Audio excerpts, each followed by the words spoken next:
नमस्कार दोस्तों, हम आपको बताने जा रहे हैं पूर्व प्रधानमंत्री अटल बिहारी वाजपेयी के बारे में, उनकी कहानियों के बारे में, उनके द्वारा किए गए काम के बारे में। अगर आप उनको पढ़े होंगे तो वो एक अद्भुत रहस्य थे। ऊपर से तो बड़े नरम दिखते थे, लेकिन वाकई वो कमाल के नेता थे। उनको जो करना होता था वो तय कर लेते थे और हर हाल में उसको पूरा करके ही दम लेते थे।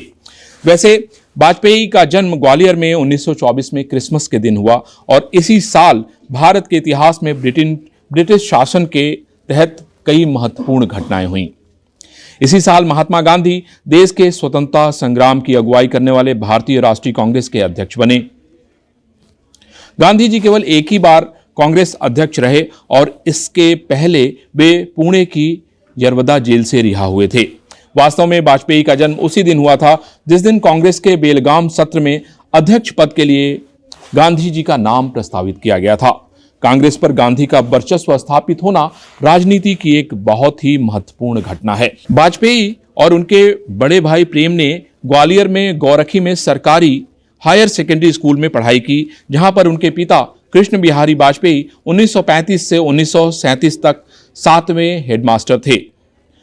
बचपन में ही वाजपेयी बहुत होशियार थे। उनकी पढ़ने, खासकर क्लासिक और कविताएं पढ़ने में बहुत दिलचस्पी थी। प्रेम के अलावा उनके दो और बड़े भाई थे, अवध और सुधा। उनकी 3 बहनें भी थी, विमला, उर्मिला और कमला। वे बचपन में ही दक्षिणपंथी संगठन आरएसएस से जुड़ गए थे, जो कि सभी हिंदू संगठनों की मातृ संस्था थी। अटल से 3 साल बड़ी विमला उन्हें आरएसएस की शाखा में भेजने के लिए उनकी खाकी हाफ पैंट को शरारतपूर्ण ढंग से दीवार पर फेंक दिया करती थी। 1925 में स्थापित हुए आरएसएस की ख्याति इन स्वयंसेवकों की संगठित सभाएं करने के लिए थी, जिनमें वे शारीरिक व्यायाम और प्रार्थनाएं करते थे। कुछ शाखाओं में उन्हें लाठी, बंदूक जैसे हथियार चलाया भी सिखाया जाता था। ग्वालियर से निकलने के बाद वाजपेयी कानपुर आ गए और वहां पे उन्होंने डीएवी कॉलेज में प्रवेश ले लिया। वहां पर उनकी मुलाकात गोपाल दास से हुई, जो कि बाद में बहुत मशहूर कवि हुए, गीतकार हुए। नीरज के नाम से वो जाने जाते थे। नीरज कॉलेज के अंदर और बाहर होने वाले कवि सम्मेलनों में युवा अटल से बार बार होने वाली मुलाकातों को याद करते हुए बताते हैं कि 1940 के दशक के आरंभ में कॉलेज में वाजपेयी के साथ के दिनों को याद करते हुए नीरज कहते हैं कि वाजपेयी सफलता की बड़ी ऊंचाइयों को छुएंगे, क्योंकि उनकी शक्तिशाली जन्म कुंडली के चलते नाम तथा यश अर्जित करने में उन्हें कोई रोक नहीं पाएगा। जब भारत इतिहास में अपने सर्वाधिक राजनीतिक सरगर्मियों के काल से गुजर रहा था और ब्रिटेन से स्वतंत्रता पाने के कगार पर था, उसी दौर में वाजपेयी ने राजनीति शास्त्र में स्नातकोत्तर उपाधि डीएवी कॉलेज से हासिल की, जो कि तब आगरा विश्वविद्यालय के तहत आता था। अटल अपने शिक्षकों, खासकर डॉक्टर मदन मोहन पांडे के प्रिय शिष्य थे। वे अपने गुरुजी के पास नजदीक के मकान में ही रहते थे। श्री पांडे को जानने वाले शिक्षक उस समय कहा करते थे कि वाजपेयी बहुत प्रतिभाशाली और शालीन लड़के थे। वाजपेयी के पसंदीदा लेखक शरतचंद्र, प्रेमचंद्र और अपनी कविताओं के लिए उन्होंने हरिवंश राय बच्चन, सूर्यकांत त्रिपाठी निराला और बाल कृष्ण शर्मा नवीन से प्रेरणा ली। एमए की परीक्षा में अव्वल रहने के बाद वाजपेयी ने उसी कॉलेज में विधि के पाठ्यक्रम में दाखिला लिया। उसी समय उनके हेडमास्टर रहे पिता स्कूल निरीक्षक बन चुके थे और उनकी कानून की पढ़ाई करने की इच्छा थी। आखिरकार पिता और पुत्र दोनों ने एक साथ लॉ कॉलेज में दाखिला लिया और छात्रावास के एक ही कमरे 104A में रहने लगे। वाजपेयी की एक सहपाठी डॉक्टर अन्नपूर्णा बताती हैं कि जब पिता पुत्र ने एक साथ एक ही कोर्स में दाखिला लिया तो वे परिहास का विषय बन गए। उन्होंने अपने पिता कृष्ण बिहारी वाजपेयी के साथ लॉ कोर्स में दाखिला लिया था। दाखिला के पहले वे अपना और अपने पिता के दाखिला फॉर्म जमा कराने गए तो काउंटर पर बैठा क्लर्क हंसने लगा और उनसे पूछा, तुम मजाक तो नहीं कर रहे थे? इस पर उन्होंने विनम्रता और आत्मविश्वास से भरा जवाब दिया, बिल्कुल नहीं सर, मैं एकदम सीरियस हूं। पढ़ाई के साथ साथ वाजपेयी पूरी तरीके से आरएसएस के काम में लग गए और उत्तर प्रदेश तथा अन्य जगहों के अनेक दूरदराज गांवों में गए। जल्द ही उन्हें लखनऊ में और फिर दिल्ली में तैनात किया गया, जहां उनकी भाषण कला ने उन्हें प्रसिद्धि दिलाई और सबका ध्यान उनकी ओर खींच ले गया। उनकी लेखन कला और हिंदी पर निपुणता के कारण संघ के प्रकाशनों की जिम्मेदारी उनका मूल दायित्व हो गया। उन्होंने राष्ट्रधर्म, हिंदी मासिक पांचजन्य, हिंदी साप्ताहिक और दैनिक स्वदेश तथा वीर अर्जुन का संपादन भी किया। तभी एक दिन भारतीय जनसंघ, जो बाद में भारतीय जनता पार्टी बनी, के संस्थापक श्यामा प्रसाद मुखर्जी की निगाह इस सुंदर युवक पर पड़ी। वे तुरंत ही समझ गए कि वाजपेयी ही वो व्यक्ति हैं जो उनके भाषणों को शुद्ध हिंदी में अनुवादित कर सकते हैं। मुखर्जी इस बात से परेशान थे, उनके हिंदी बोलने में अक्सर अंग्रेजी के शब्द आ जाया करते थे। राजनीतिक शास्त्र में एमए गोल्ड मेडलिस्ट वाजपेयी उसे ठीक करने लगे। पार्टी 1952 के पहले आम चुनाव में उनकी भाषण क्षमता का अच्छा इस्तेमाल पहले ही कर चुकी थी, जब जनसंघ ने लोकसभा की 3 सीटें जीती थी। हालांकि यह संख्या बहुत कम थी, लेकिन आरएसएस से अपने प्रतीकात्मक संबंध के कारण देश के विभिन्न हिस्सों में कांग्रेस विरोधी गतिविधियों का मंच बन गया। इस तरह से जोड़ी मोटे तौर पर दुर्लभ घटना थी। हालांकि जापान में धार्मिक संगठन सोका गक्काई की राजनीतिक शाखा कोमेइतो जरूर है। खुद आरएसएस भी सोका गक्काई के समान होने का दावा करता था। विद्वान मानते थे कि इस तरह का गठबंधन मुखर्जी ने हिंदू महासभा में किनारे किए जाने के बाद किया था। 1950 के दशक के आसपास वाजपेयी मुखर्जी के स्टेनोग्राफर, सचिव, अनुवादक, सहायक सब कुछ बन गए। उनका निकट संबंध 1953 में मुखर्जी के पठानकोट में निधन तक जारी रहा। मार्च 1955 में लखनऊ लोकसभा की सीट विजय लक्ष्मी पंडित के इस्तीफे से खाली हुई, तो उस लोकसभा उपचुनाव में जनसंघ ने वाजपेयी को उम्मीदवार बनवाया। उन्होंने अपने भाषणों से मतदाताओं को मंत्रमुग्ध किया और कांग्रेस तथा प्रजा सोशलिस्ट पार्टी के उम्मीदवारों के बाद वे तीसरे स्थान पर रहे। कांग्रेस ने सीट जीती, लेकिन तीसरे स्थान पर रहे वाजपेयी को 28% वोट मिले। 2 साल बाद उन्होंने द्वितीय लोकसभा का आम चुनाव लड़ा। उन्होंने उत्तर भारत में कई जगहों की यात्राएं की और आक्रामक तरीके से प्रचार किया, और इस तरह से वे कई शहरों में जाना पहचाना नाम बन गए।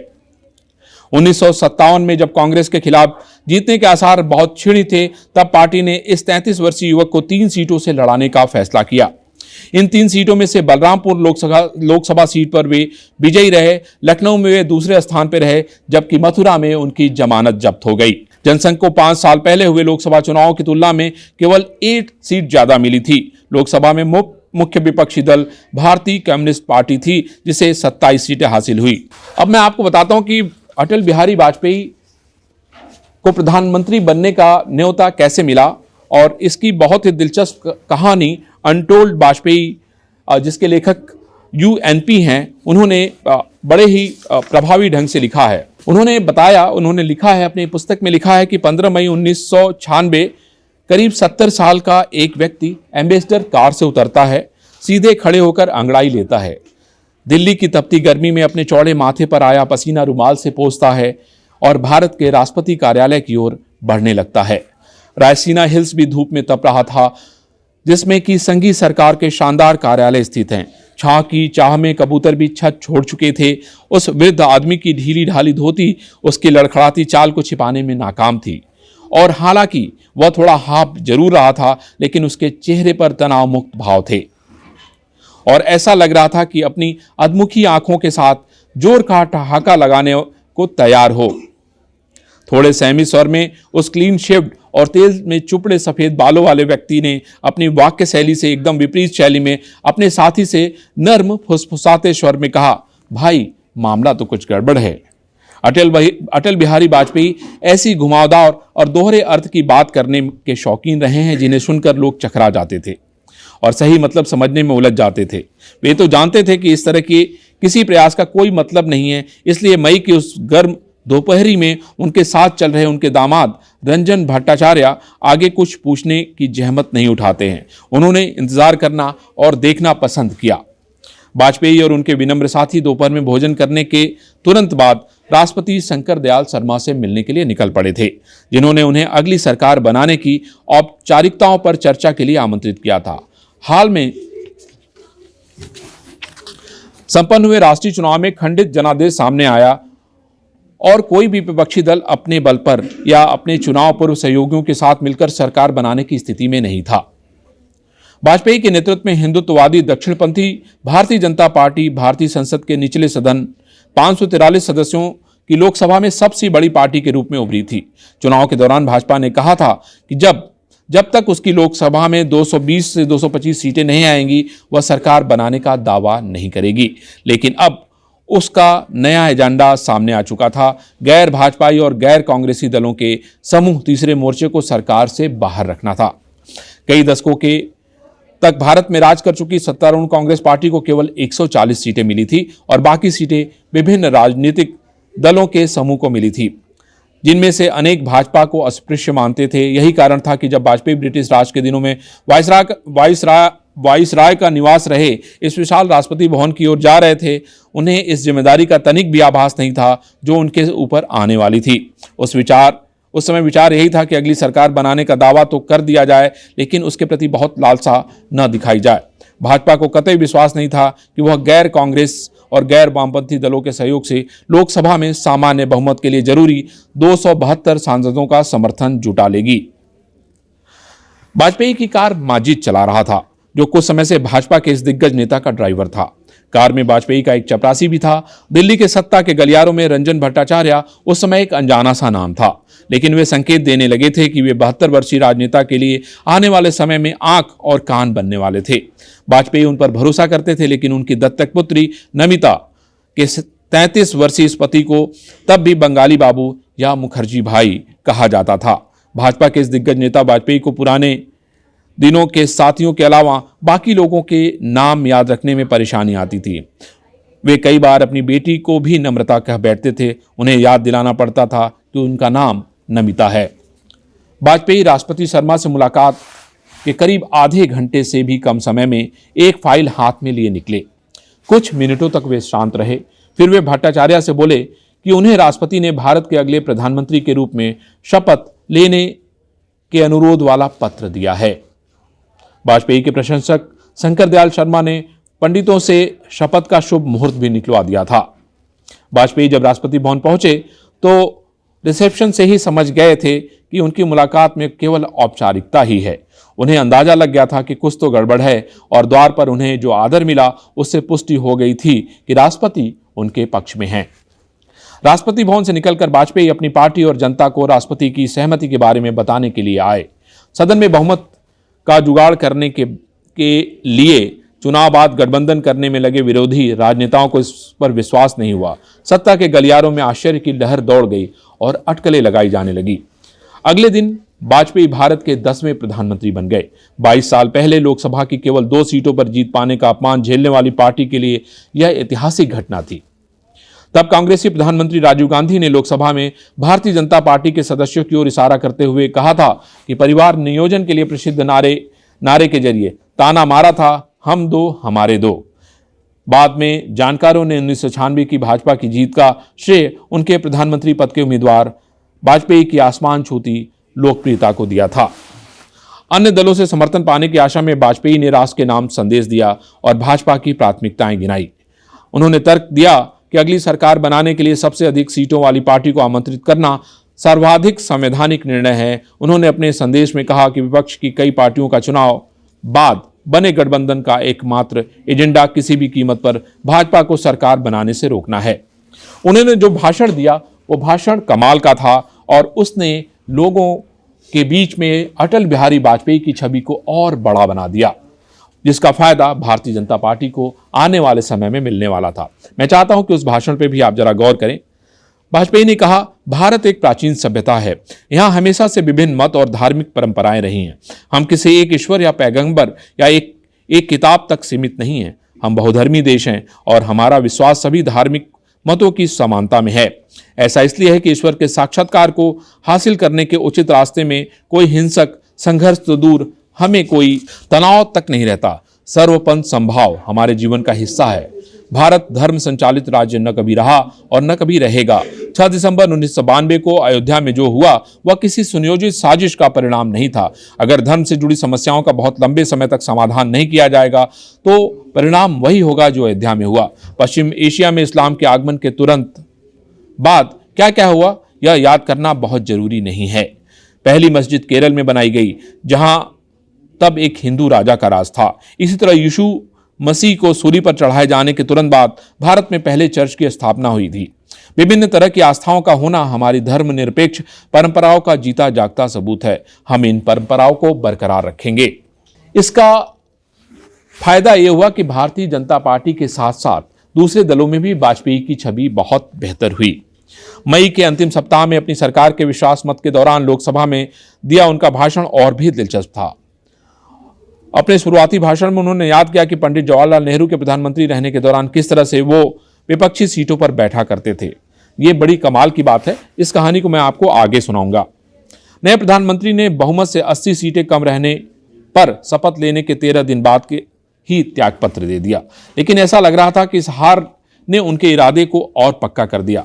उन्होंने 1998, 1999 के आने वाले 2 राष्ट्रीय चुनाव में अपनी पार्टी का नेतृत्व किया और हर बार उनकी सीटों की संख्या बढ़ गई। इस पूरे घटनाक्रम में मैं आपको ये बताना चाहता हूं कि वाजपेयी बेहद अनुकूलनशीलता वाले बड़े राजनीतिक चतुर खिलाड़ी थे और उन्हें समय की बहुत अच्छी पहचान थी। नेता के रूप में उन्हें समझने के लिए उन्हें ऐसे व्यक्ति के रूप में समझना होगा जिसने भारतीय परंपरा के आम नियमों को स्वीकार करने से इनकार कर दिया। राजनेता के रूप में जिसके पास ऐसे जरूरी कौशल थे जिनके बल पर वे संघ परिवार में अपना अस्तित्व बनाए रहे और बाहर भी काफी सद्भावना अर्जित किए रहे। संघ का एक वर्ग उन्हें आलसी, संगठक, अवसरवादी, पथभ्रष्ट इंसान मानता रहा, लेकिन उनका महत्व लगातार बढ़ता रहा और बढ़ता ही गया। यहां तक कि उनके कटु आलोचक को भी मानना पड़ा कि उनकी उदार छवि एक धोखा है और वे बहुत घाघ हैं। ऐन मौके पर बाबाई लूट ले जाने की उनकी प्रवृत्ति है तथा इस तरह से उन्हें कमजोर समझने वाले लोग देखते और कुड़ते रह जाते हैं। मैं समझता हूं कि वाजपेयी के पहली बार राजनीति के शिखर पर पहुंचने की ये कहानी आप लोगों को जरूर पसंद आई होगी। अब मैं आगे आपको बताता हूं कि अटल बिहारी वाजपेयी जब प्रधानमंत्री दूसरी बार बने तो उन्होंने कौन कौन से ऐसे काम किए जो देश और इतिहास में मील के पत्थर के रूप में आज भी कायम है। आप लोगों ने अटल और आडवाणी को लेकर बहुत सारी कहानियां तो सुनी होगी, लेकिन क्या आपको पता है कि उन दोनों लोगों के बीच में क्या कमाल की दोस्ती थी और ये दोस्ती अंतिम दम तक नहीं टूटी थी।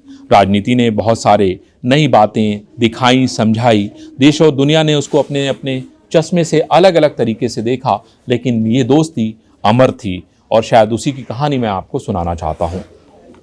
अटल बिहारी वाजपेयी के अंतिम संस्कार 17 अगस्त को जो लोग मौके पे मौजूद थे, जिन लोगों ने वह सब अपने टीवी स्क्रीन पर देखा, उन सब ने एक बात जरूर गौर की होगी। शमशान स्थल पर मौजूदा सभी शो का कुल नेताओं में लाल कृष्ण आडवाणी एकमात्र ऐसे थे जो निपट अकेले दिख रहे थे। आखिर उन्होंने अटल जी के निधन से न सिर्फ अपना वरिष्ठ सहयोगी खोया, बल्कि 65 साल पुराना सबसे करीबी दोस्त खो दिया। स्वतंत्र भारत या दुनिया में किसी भी दूसरे लोकतंत्र के इतिहास में करीब करीब एक जैसी हैसियत के 2 नेताओं के बीच इतनी निकटता और ऐसी मजबूत राजनीतिक साझेदारी नहीं दिखती है जितना वाजपेयी और आडवाणी के बीच दिख रही है। राजनीति, खासकर प्रतिस्पर्धा, महत्वाकांक्षाओं के साथ सत्ता की राजनीति में अक्सर गहरी से गहरी दोस्ती झटके में खत्म हो जाती है। हमारे देश के राजनीतिक परिदृश्य में ऐसे अनेक उदाहरण हैं जिसमें पुराने दोस्त एक दूसरे के खिलाफ हो गए। मुझे याद है बीपी सिंह राजीव गांधी की सरकार में मंत्री थे, लेकिन जैसे ही उन्हें लगा कि उनके अपने ही प्रधानमंत्री के पक्ष में माहौल अच्छा नहीं है, उन्होंने विद्रोह का झंडा उठा लिया। HD देवगौड़ा ने कर्नाटक में रामकृष्ण हेगड़े की जमीन हिला दी। तमिलनाडु में C अन्नादुरई की मृत्यु के बाद जिगरी यार रहे करुणानिधि और MGR ने एक दूसरे के खिलाफ दुश्मनी की सौगंध उठा ली। जनता पार्टी के शीर्ष पर अहम की टकराहट की बलि चढ़ गए, लेकिन अटल और आडवाणी के बीच अटूट दोस्ती को इस पृष्ठभूमि में देखा जा सकता है। पहली बार दोनों की मुलाकात 1953 में राष्ट्रीय स्वयंसेवक संघ के 2 युवा प्रचारकों के रूप में हुई थी।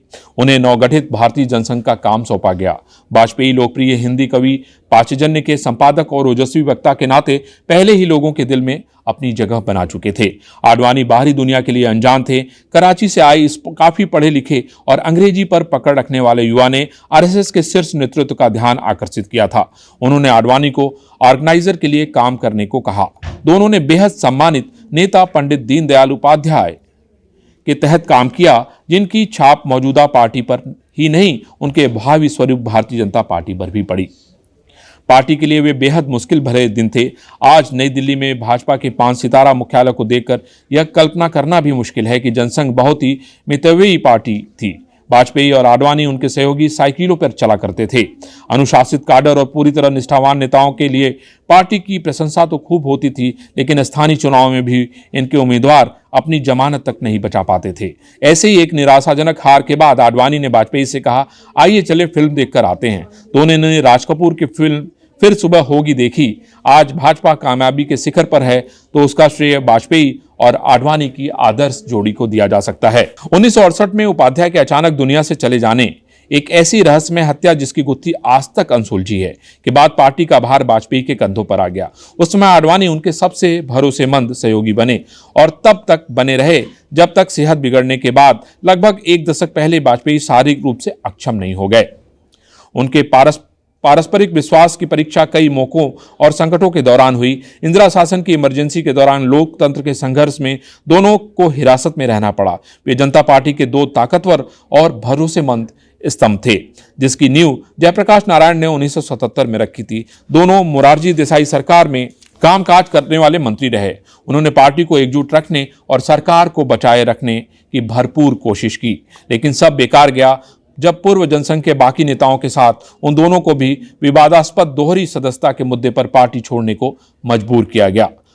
तो आडवाणी ने ही वाजपेयी को सलाह दी, आइए नई यात्रा शुरू करें, नई राजनीतिक पार्टी बनाएं। इस तरह से 1980 में भारतीय जनता पार्टी का जन्म हुआ और उनके संस्थापक अध्यक्ष वाजपेयी ने एक काव्यमय भविष्यवाणी की, अंधेरा छटेगा, सूरज निकलेगा और कमल खिलेगा। शायद यही बात अब देश और दुनिया देख रही है कि कमल देश भर में खिला हुआ है और जहां देश के नायक प्रधानमंत्री नरेंद्र मोदी राज कर रहे हैं।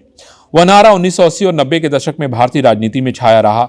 अटल आडवाणी कमल निशान मांग रहा है हिंदुस्तान। इस दौरान पार्टी को वाजपेयी की सौम्य धर्मनिरपेक्ष छवि और आडवाणी की हिंदुत्व के नायक की छवि दोनों का फायदा मिला। ऐसा नहीं कि दोनों के बीच मतभेद नहीं थे।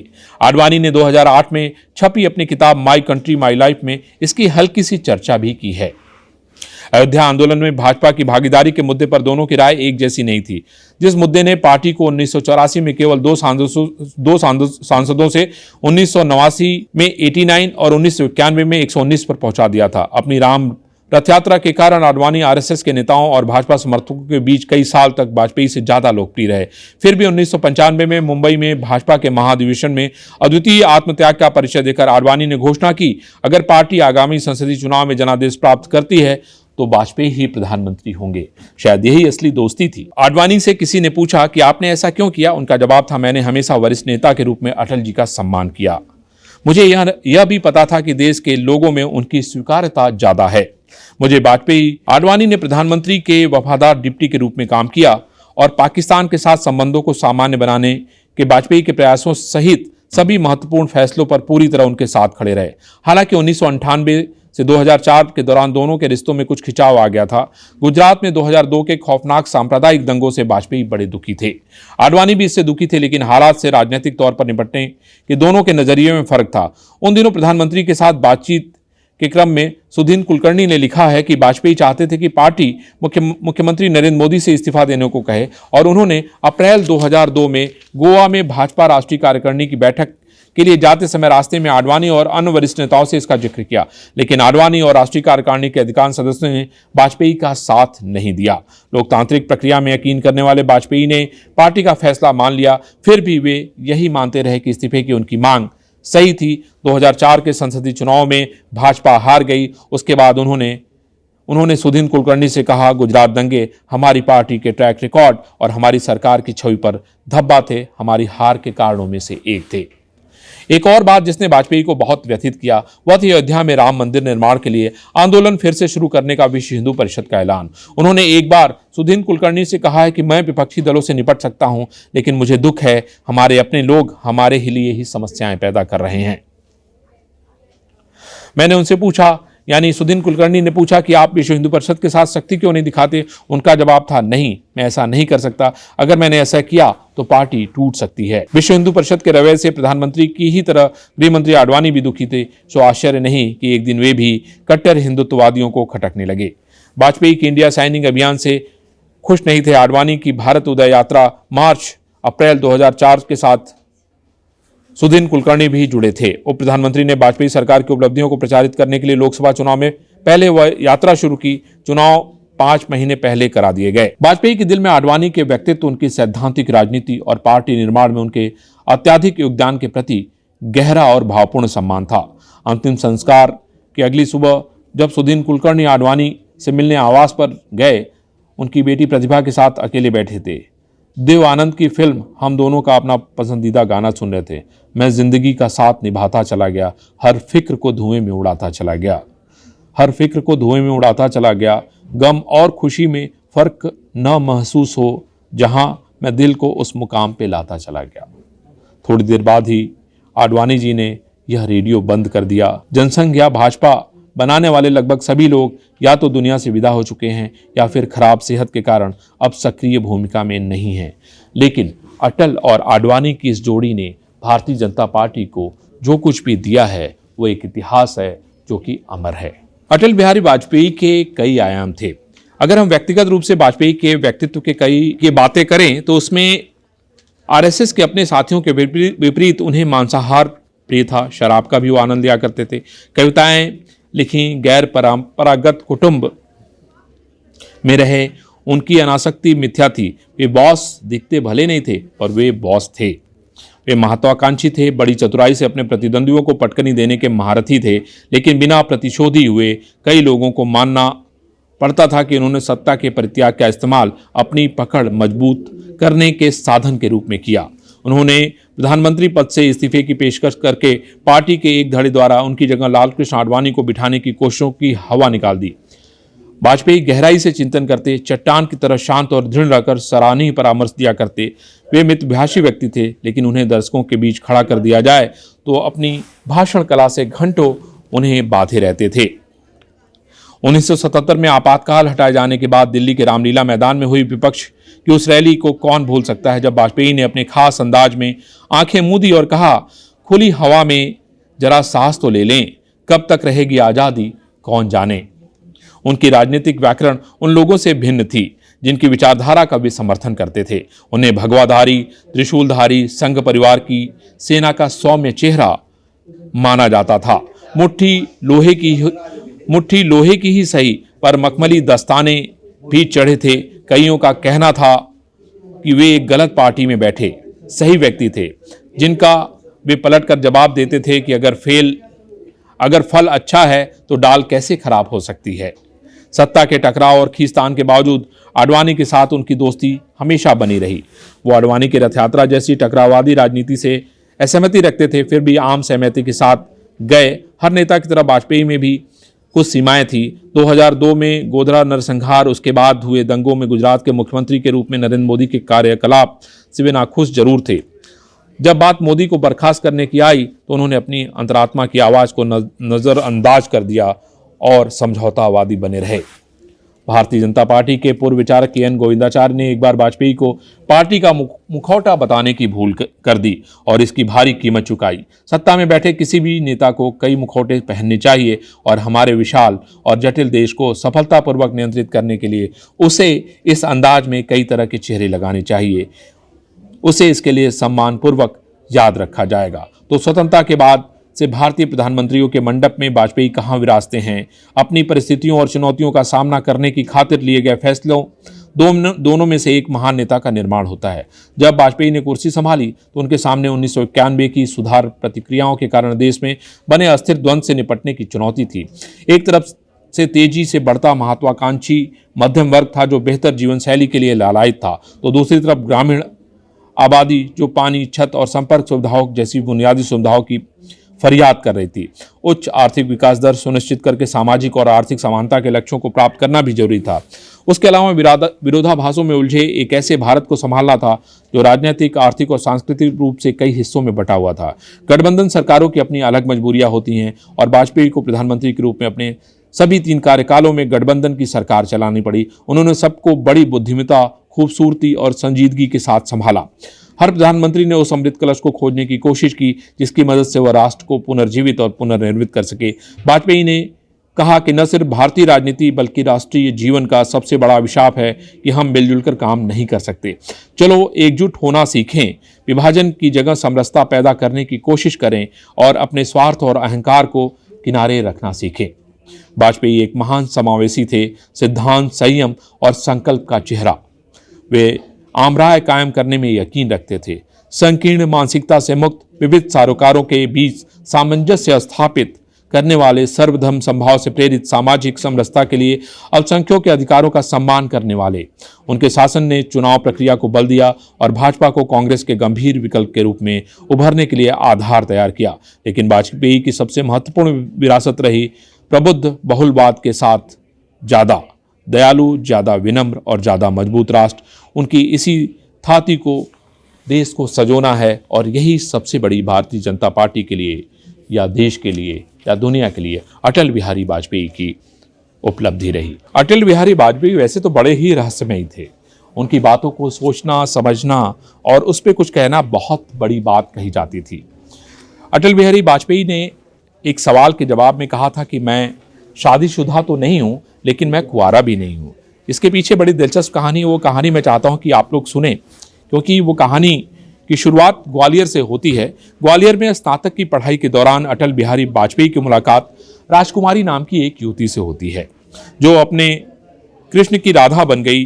दोनों ने विवाह तो नहीं किया, लेकिन विवाह किए ही दोनों के बीच में प्यार बना रहा और दोनों साथ रहे। 1925 में उज्जैन मध्य प्रदेश में जन्मी राजकुमारी हक्सर गोविंद नारायण और मनमोहिनी हक्सर की संतान थी। वे इंदिरा गांधी की चचेरी बहन भी थी। लेकिन इस बात की जानकारी युवा अटल को तब तक नहीं थी जब कॉलेज में दोनों की मुलाकात हुई। बीबी कहलाने वाली राजकुमारी सपरिवार ग्वालियर में बसने से थोड़े पहले समय तक पुरानी दिल्ली में रहा करती थी, जहां उनके पिता सिंधिया परिवार के शिक्षा विभाग में नौकरी करते थे। यह भी अटल और राजकुमारी के बीच में संबंध बनने के संयोग ही रहा। उनकी प्रेम कहानी का आरंभ अटल के प्रेम पत्र से हुआ, जिसे उन्होंने राजकुमारी की किताब में रख दिया था। लेकिन वह कहानी अलग ही रास्ते की ओर मुड़ गई। न तो राजकुमारी को अटल का प्रेम पत्र मिला और न ही अटल को राजकुमारी का लिखा प्रेम पत्र। वो दोनों भारतीय राजनीति के सर्वाधिक गैर परंपरागत युगल बने। अटल अविवाहित बने रहे। राजकुमारी ने किसी दूसरे आदमी से शादी की। अटल ने उनकी बेटी को गोद दिया और 5 दशकों तक साथ रहे, एक ही घर में, बहुत सारे कुत्ते बिल्लियों और सुरक्षा कर्मियों के साथ। और 88 वर्ष की उम्र में 2014 में राजकुमारी का देहांत हो गया। जब भी वाजपेयी से पूछा गया उन्होंने पूरे जीवन शादी क्यों नहीं की, तो उन्होंने हमेशा निर्लिप्त भाव से उत्तर दिया, मुझे समय ही नहीं मिला।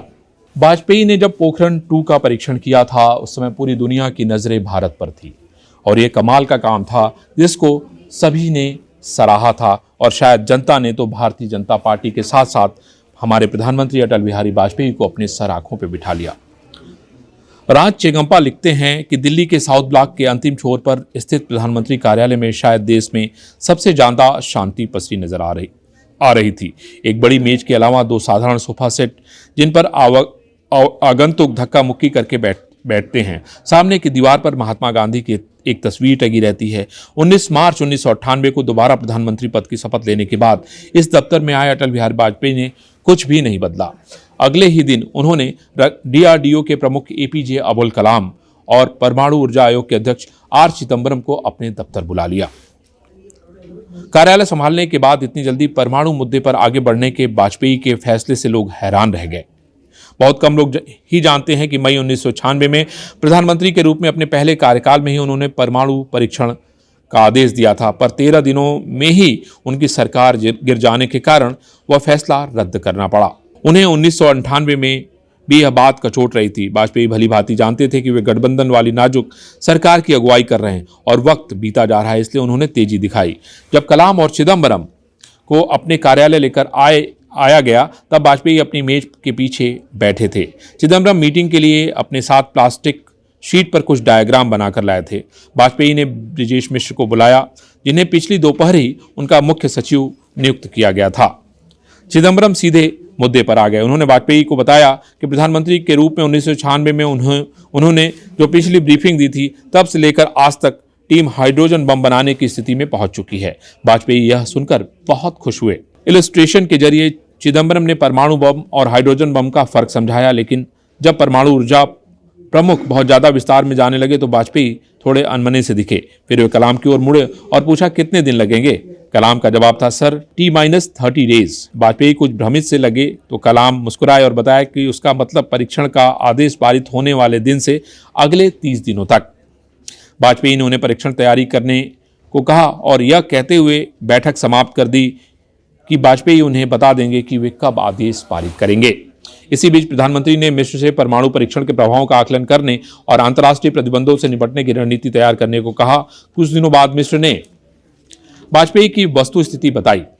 उन्होंने कहा कि परीक्षणों की जमीन पिछली सरकारों द्वारा पहले ही तैयार की जा चुकी है। भारत के चारों ओर से सामरिक स्थिति खराब हो गई थी। अब पाकिस्तान समेत कई देश मिसाइलों से लैस थे। वे संभवतः मिसाइल परमाणु हथियार ढोने वाली क्षमता से भी लैस थे, जो भारत के लिए खतरा पैदा कर सकते थे।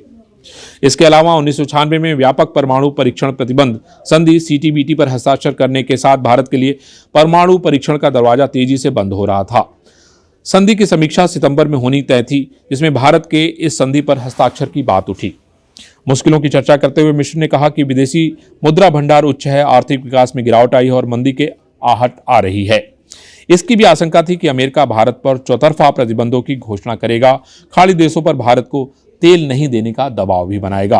पर भारत की सुरक्षा के लिहाज से, परमाणु संपन्न देश होने के लिहाज से यह बहुत बड़ी उपलब्धि होगी। वाजपेयी मिश्र की बातें ध्यान से चुपचाप सुनते रहे। वे फैसले का भार महसूस कर रहे थे जो वे लेने वाले थे। इतने वर्षों के अपने अनुभव से बिना तर्कों के पहाड़ों का बोझ महसूस किए किसी भी समस्या के मूल तक पहुंचने में वाजपेयी को महारत हासिल थी। उनके सोच में सीधापन था, उन्हें तेजी से निर्णय लेने में मदद करता था। वे मानते थे कि अगर भारत को महानता हासिल करनी है तो उसको परमाणु शक्ति संपन्न राष्ट्र बनना होगा। वाजपेयी कई विरोधाभासों वाले व्यक्ति थे। उन्हें खुद को शांति का मसीहा कहा जाना भी पसंद था। उनकी कविताओं में यह झलक दिखती है। परीक्षण से कई साल पहले उन्होंने पाकिस्तान और भारत के बीच शांति का आह्वान करते हुए एक कविता लिखी थी, जंग न होने देंगे लिखी थी। प्यार करें या वार करें, खून एक ही बहना है, जो हम पर गुजरी है बच्चों के संग न होने देंगे। फिर 1998 के परीक्षण के बाद कई लोगों की राय थी कि वाजपेयी ने इलाके को विनाशकारी परमाणु संघर्ष के कागार पर लाकर खड़ा कर दिया। परिस्थितियां ऐसी थी कि वाजपेयी के लिए अच्छी स्थिति बन गई थी। परमाणु बम को लेकर RSS की भावना, उग्र राष्ट्रवाद को देखते हुए इस विस्फोट के साथ ही वे कट्टरपंथियों के आंखों के तारे हो जाते और वाजपेयी की गद्दी पर होने से उनके एजेंडे के कमजोर पड़ने की उनकी आशंकाएं मिट जाती। वाजपेयी समझते थे कि परमाणु हथियार क्षमता और ताकत के वे प्रतीक हैं, इससे भारत को गर्व करने के लिए कुछ नया मिलेगा। 11 मई 1998 का परीक्षण का दिन तय किया गया। उस दिन उन्होंने दिल्ली के रेसकोर्स रोड के अपने सभी आधिकारिक आवास पर 4 लोगों को बुलाया था। गृह मंत्री लालकृष्ण आडवाणी, रक्षा मंत्री जॉर्ज फर्नांडिस, वित्त मंत्री यशवंत सिन्हा और योजना आयोग के उपाध्यक्ष जसवंत सिंह। उन सभी को राजस्थान में पोखरण रेंज से आने वाली खबर का बेसब्री से इंतजार था। वे प्रधानमंत्री की डाइनिंग टेबल के चारों ओर कुर्सियों पर चुपचाप बैठे थे, क्योंकि परीक्षण के लिए निर्धारित समय से कुछ घंटों की देरी हो चुकी थी। कलाम ने आखिरकार पोखरण से परीक्षण की सफलता की खबर देने के लिए मिश्र को फोन किया। मिश्र ने यह खबर वाजपेयी और उनके चारों तरफ बैठे कैबिनेट मंत्रियों को सुनाई। प्रधानमंत्री के चेहरे पर सुखद मुस्कान फैल गई। बाद में वाजपेयी ने बताया कि इस क्षण का वर्णन करना मुश्किल है, पर मैं उस समय संतुष्टि और खुशी का अनुभव कर रहा हूं। खबर सुनते ही फर्नांडिस और आडवाणी की आंखों में खुशी के आंसू छलक रहे थे। मंत्रियों ने एक दूसरे से हाथ मिलाया और विदा लिया। वाजपेयी तब अपने घर से बाहर आए, जहां आनन फानन में बुलाए गए प्रेस रिपोर्टर्स उनकी प्रतीक्षा कर रहे थे। इसके कुछ मिनट पहले उनके भरोसेमंद सहयोगी प्रमोद महाजन ने सूझबूझ का परिचय देते हुए चबूतरे के पीछे भारतीय ध्वज को खासतौर पर बैकड्रॉप में लगवा रखा था। वाजपेयी ने एक संक्षिप्त बयान पढ़ा, जिसमें कहा गया कि परमाणु परीक्षण सफल रहे और उन्होंने वैज्ञानिकों, इंजीनियरों को इस उपलब्धि पर बधाई दी। 1974 के विस्फोट के बाद इंदिरा गांधी के बयान से एक महत्वपूर्ण बदलाव दर्शाते हुए, जिसके बारे में वाजपेयी ने खुद बताया था, उन्होंने परमाणु विस्फोटों का वर्णन करते हुए उसके लिए शांतिपूर्ण शब्द का उपयोग नहीं किया। 2 दिन बाद 13 मई को पोखरण में भारत ने 2 और सफल परीक्षण किए, पर इस बार उसकी तीव्रता कम थी। भारत की परमाणु स्थिति पर टिप्पणी में कोई हिचकिचाहट नहीं दिखाते हुए वाजपेयी ने एक साक्षात्कार में कहा, हम अपनी कार्रवाई को हिचकिचाहट के किसी अनावश्यक आवरण से नहीं ढकना चाहते। भारत अब परमाणु हथियार संपन्न राष्ट्र है, लेकिन हमारा इरादा हमेशा शांतिपूर्ण रहा है और आगे भी रहेगा। ये अपने आप में देश के लिए एक बहुत बड़ी उपलब्धि थी और इसने अटल बिहारी वाजपेयी को देश में एक ऐसे नेता के रूप में प्रतिस्थापित कर दिया, जिसे छुपाना बाकी लोगों के लिए बहुत असंभव सा लगता है।